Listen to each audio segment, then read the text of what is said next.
Ce soir, nous allons reparler du glyphosate. Vous avez beaucoup entendu ce mot, le glyphosate, principe actif notamment du Roundup de Monsanto. Le glyphosate, c'est un désherbant. Pourquoi interdire cet herbicide considéré par de nombreux scientifiques comme dangereux pour la santé est-il aussi long et difficile? C'est la question que se pose France 2 ce soir. Dans son numéro d'envoyé spécial, comment s'en sortir des tests sur des personnalités pour voir quelles sont les traces de glyphosate que l'on retrouve dans notre corps, des confrontations entre agriculteurs en bio ou en conventionnel.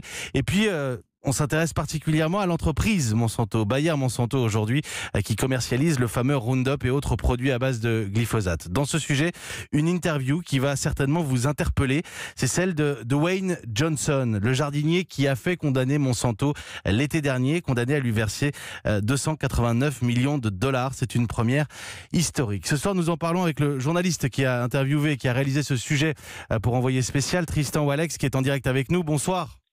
Bonsoir Mathieu.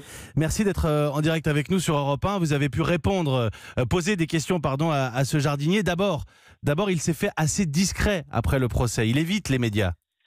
Oui, c'est ça qui est complètement paradoxal avec Dwayne Johnson, c'est-à-dire que c'est quelqu'un qui a été ultra médiatisé, c'est-à-dire que je pense que tout le monde se souvient des images de ce jardinier de 46 ans, les yeux rougis à l'annonce du verdict et de ce procès historique, et malgré tout, il s'est fait très discret, c'est-à-dire que c'est quelqu'un qui n'aime pas trop la médiatisation, qui n'aime pas vraiment parler de lui.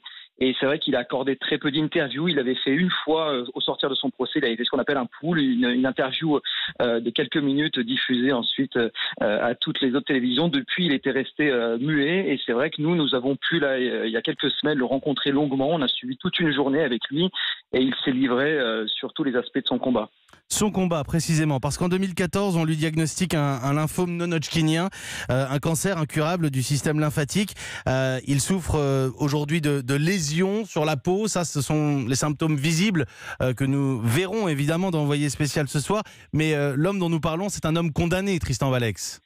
C'est ça, et c'est vrai qu'il y a des images assez choquantes, c'est-à-dire que de lui-même, pour nous montrer sa souffrance, il soulève son t-shirt et c'est vrai qu'on découvre qu'il a des lésions absolument partout. Il a comme des brûlures au 2e ou au 3e degré sur absolument tout le corps. Et c'est quelqu'un que les médecins estiment condamné. Il faut savoir qu'aux États-Unis, il y a plus de 10 000 personnes atteintes de cancer qui ont attaqué la firme Monsanto parce qu'elles ont donc développé un cancer. Et Johnson n'était pas le premier plaignant. En revanche, il a été le premier dont le cas a été jugé par les tribunaux américains parce que on a estimé que c'était le plus urgent, et comme il n'a a priori plus que quelques mois à vivre, on a voulu que son procès passe en premier. Il faut bien noter que la condamnation de Monsanto en première instance n'est pas définitive parce que l'entreprise, donc Monsanto, rachetée par Bayer, a fait appel de cette décision. Il faut le rappeler effectivement. Petit extrait pour nos auditeurs de ce qui passera ce soir sur France 2, l'interview de Dwayne Johnson. Je sais qu'en Europe et en France, vous avez tous entendu parler du problème. Et maintenant, je fais partie de l'histoire. C'est pour ça que j'ai décidé de vous parler. Parce que chez vous, vous connaissez l'enjeu. Avec un peu de chance, mon histoire avec le glyphosate pourra servir de leçon, éviter à des enfants d'être en contact avec ce truc. Mon but, c'est d'établir les faits. Mais l'argent ne vaut rien pour moi parce que je suis en train de mourir. Je préférerais avoir mon salaire, une belle peau, faire du skate, de la moto, partir en vacances avec ma famille. Je veux juste vivre un peu avant de mourir. Cet homme que vous avez pu rencontrer, il passe au début de votre reportage, Tristan Walex. C'est vraiment l'image de David contre Goliath. C'est ce que vous développez ensuite dans ce sujet, l'image d'un homme contre une énorme entreprise internationale.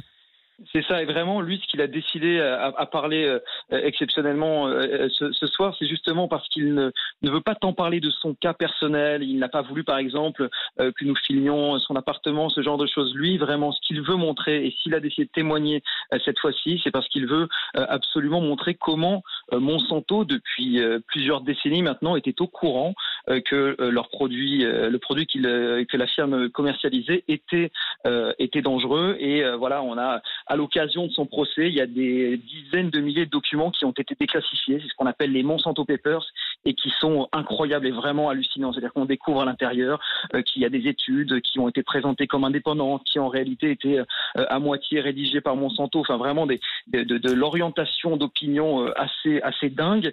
Et voilà, Johnson, au-delà de son cas individuel, montre beaucoup de choses sur la manipulation de la science et de l'opinion. Merci beaucoup Tristan Walex d'avoir accordé quelques minutes aux auditeurs d'Europe 1. Je rappelle que Glyphosate, comment s'en sortir, c'est le titre de l'envoyé spécial de ce soir à 21h. Vous avez interviewé Dwayne Johnson et enquêté sur l'entreprise Monsanto. 21h ce soir, je l'ai dit sur France 2. Merci beaucoup Tristan Walex. Merci à vous.